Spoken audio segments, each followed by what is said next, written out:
What is up, guys? Welcome back to another GeekaWhat video. In this one, I'm going to be building an RTX 4070 oriented gaming PC build with this, one of the more expensive 4070 designs, to evaluate whether or not it's worth it to splash out on a high-end 4070 tier GPU, or whether then there become better value options available on the market. Now, to do that, I'll be assembling a gaming PC build featuring the 4070 with other well-balanced but still powerful components, and looking at performance a little bit later. Let's do this.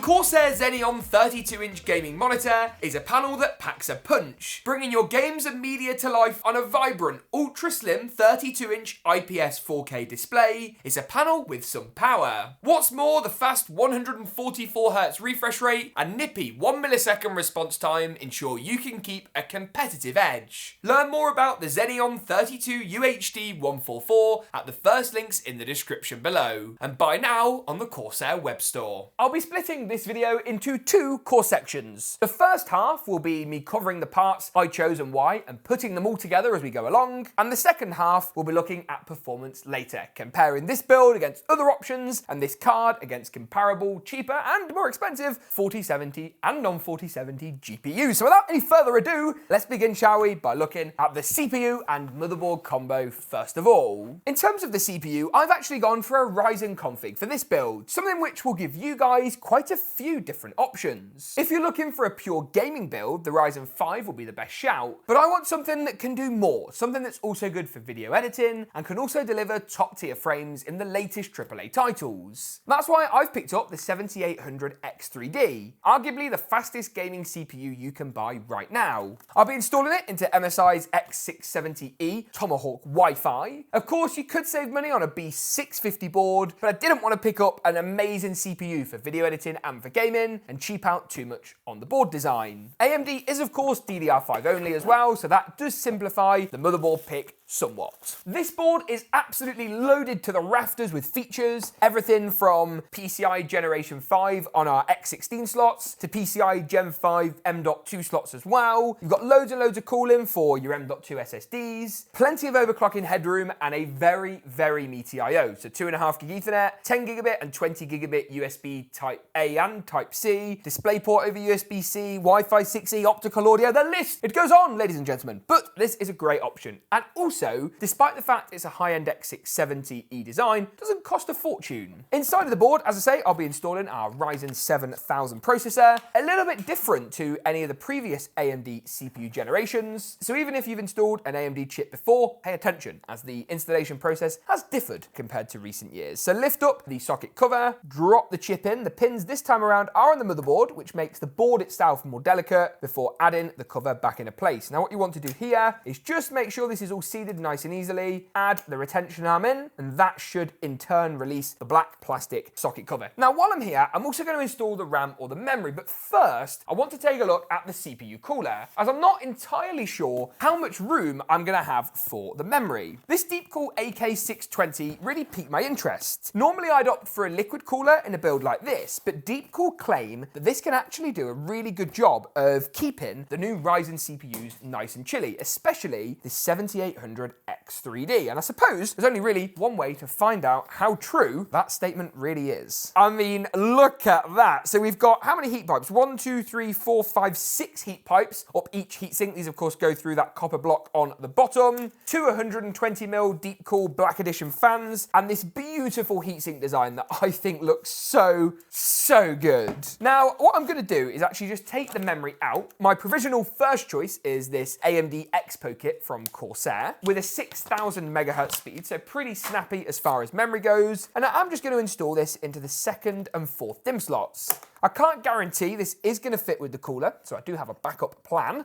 but I am going to install it now just to find out. And then the cooler sits on. Oh, no way. It fits. It's almost like I planned it. Isn't that good? Now, what I do need to do is just remove one of the fans from the cooler. On the basis that I will need actually to get access to the screws to install the base plate into place. So let's just pull that out for now and take a dive into the included accessory box that you get with this DeepCool tower cooler. So inside of here is a nice big tube of DeepCool branded thermal paste. Very nice indeed. Also got a massive screwdriver. That's obviously so we can install the cooler and all of the included mounting hardware that is required. Having consulted the manual, it's become clear I first need to remove this stock pre-installed mounting hardware. Now these are of course AM4, AM5 clips. You might be wondering why these are on here in the first place. Some liquid coolers actually use them and they can be handy. The advantage of these AM4, AM5 motherboards is that you do get an included backplate too. So you often find that you'll skip a step when it comes to CPU cooler install. The next step is to take this bag. Now believe it or not, these 6 pieces of mounting hardware are all we need to install the cooler. Really, really simple. So what I'm going to do is take these out and actually install these posts with the plastic stoppers onto the existing holes of the backplate, which is poking through the motherboard as standard. I then simply add these little brackets onto the top and secure them down with thumb screws. It's these screw threads I'll be installing the cooler onto in a moment. All I need to do then is just add a little dab of our DeepCool branded thermal paste. Not too much. The large grain of rice analogy is the most famous, and to be honest with you, absolutely bang on the money. Then the cooler can of course go on. Really, really simple. So simply line up those screws over the 2 little posts we just popped in, and then either use DeepCool's included screwdriver or your own if it fits. You can see here, mine does, but only just to actually fasten it in. Really easy. And once these are both super tight, the first one is, finish that second one off, you should actually be able to pick up the whole motherboard by the heatsink. Now that's totally safe. You've got the backplate supporting the weight, and you can see here just how tight the clearance is from that memory. Don't forget as well, by the way, just to add your second fan back on to ensure you've got that nice push-pull airflow. And it has to be said that if your RAM clearance was a little bit too tight, you could actually go ahead, pop your RAM in, and then add the fan on at the end, keeping easy access to everything on the motherboard. And then once the cooler's in, there is one more thing I need to do, and that's just install the M.2 SSD. Now, I know for sure this is a PCIe Gen 5 slot, and my Gen 4 SSD doesn't need all that capacity. So instead, I'm just going to take off this second heatsink and place it down here. Save that Gen 5 slot for later on when we know we might definitely need it. Now, for this stage of the build, you will need to pick yourself up a super small screwdriver. Here on the channel, we call it a teeny tiny screwdriver. Some of MSI's boards, this one sadly isn't included, do have a toolless M.2 installation, which is really, really cool. But as I say, sadly, this Tomahawk board, being a cheaper kind of value option, doesn't have that kind of functionality. But that's totally okay. Not going to complain too much. There we are. And the heatsink itself is actually going to secure the drive down. So not only is it going to provide cooling, but also provide the fixing that this drive actually needs. And once that's all sorted, I can go ahead and move the motherboard into the case. Now this is the Hyte Y40, basically a Y60 but smaller and cheaper. It does though still have the great build quality that the Y60 really delivered and kind of surprised people with. And I'll link this case alongside all the other parts in today's video for latest pricing and availability down below. It also of course has that vertical GPU mount, which I'll be taking advantage of for this build to just try and make things look that bit nicer. Here it is. You just need to push this out the way for the motherboard installation. Grab your motherboard by the CPU cooler and then very carefully slide it into place. It is going to be a bit of a tight squeeze, but it should go in without too many problems. One of the standoffs is actually slightly raised, which should hold the motherboard kind of like this, but don't rely on it too much as it's not designed to hold it forever. Get those screws in, 3 across the top, 3 along the middle, and 3 down the bottom, and that way you know the board is definitely not going to go anywhere, and we can breathe a sigh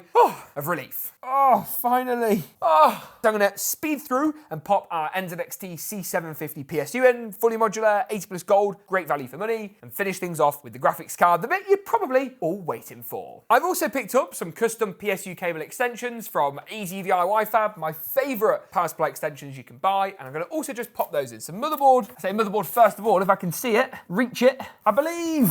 Yes, we're in. And some CPU ones. So the CPU one is going to go up to the top left of the motherboard. In the end, I concluded that taking the top panel off actually made that quite easy to accomplish. Followed finally by some GPU power cables. But of course, before installing the GPU power cables, it's just sending into chaos. I need to go ahead and install our Gaming X Trio RTX 4070. Now, of course, the RTX 4070 is kind of the first, well, it is the first 40 series card that most people should actually be able to fit in their existing systems. And I'm hoping that that is a philosophy MSI have carried over with this design. It's of course got a more chunky cooler on it than some of the other cheaper MSRP aimed options, but that is going to provide us better cooling, hopefully better overclocking and better out of the box clock speeds. I will admit, I didn't think that the CPU cooler would be an issue for the graphics card, but I may be in a bit of a bother. Oh no, it's going to go in. Oh wow, okay, that was nearly bad. Let's just get that in once and for all. Let's not get too ahead of ourselves just yet and pop that into place. Oh, yes. The 4070 is personally my favourite GPU that I've seen in a long time. Now that might sound a weird and controversial opinion, but at $599 it provides 3080 performance. In fact, it actually provides 3090 performance in most of our testing at $100 less than the last gen 3080. Yes, it costs more than last generation's 3070, but when you add in inflation that's really hit every element of the world, it suddenly doesn't seem so bad. Even without DLSS 3 or improved ray tracing, even if you don't care about any of that, it's still a much improved offering over last gen for straight rasterization. And I'm glad to see GPU prices, while not fully back to where I would like to see them, are at least going in the right direction. I'm actually going to add in a couple of Thermaltake swap fans. These fans are cool not only because they magnet together, but also because you can swap the blades around for intake blades without losing any of the RGB goodness. I really like how these fans stack up, and they're a really cool product from Thermaltake, which I'll also leave linked down below. Once that's done though, it's time I think to boot this machine up, see how well it performs, and I'll rejoin you in just a moment for, of course, a full suite of gaming benchmarks.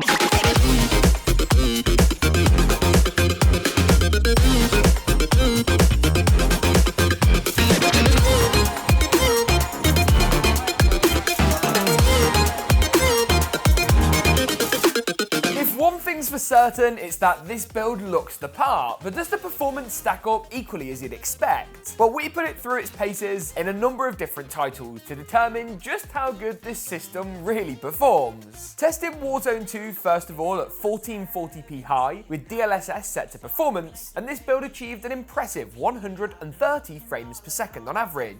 That's some of the best performance we've ever achieved from a 4070, no doubt spurred along by our powerful CPU for good measure. Modern Warfare 2 Remastered performed similarly well, 141 frames per second on average here, with strong 90 and 99th percentiles. The visual settings and resolution were exactly the same as in Warzone 2, 1440p high with DLSS enabled and set to performance. Move through into Fortnite and at 1080p competitive settings in this title, aka everything tuned to low except the render distance, which is set to far, and the resolution pinged to 1080p, and the build achieved 325 FPS, more than enough for even the most frame rate hungry gamers. Apex Legends also performed well, so well in fact we managed to achieve a win using all that powerful frame rate, 1440p high, 171 frames per second on average. All of our frame rate data was gathered as ever using Nvidia FrameView and MSI Afterburner's Riva Tuner. Overwatch 2 stacked up well for good measure, 1440p Ultra in this title delivered 246 frames per second on average, while the likes of Battlefield 2042 also clocked up well, 1440p high, DLSS enabled once again, and the build flew past the 130 FPS mark. This is a system that certainly doesn't lack power in the latest titles, something which was also evident in F1 2022, the final game on our list. 1440p using the ultra high preset, ray tracing enabled and set to high with the power of DLSS 3 and frame generation, god that was a mouthful, and this build pulled in a stunning 184 frames per second at 1440p with everything pumped to the max. This is a build that really is ready for the latest AAA titles and beyond, and while the 4070 isn't the cheapest card on the market, it does deliver truly next-gen performance for a price that's much more reasonable than its more expensive 70 Ti, 80 and RTX 4090 brothers. If you enjoyed this video, make sure to get subscribed, thanks for tuning in, and as always, we'll see you in the next one.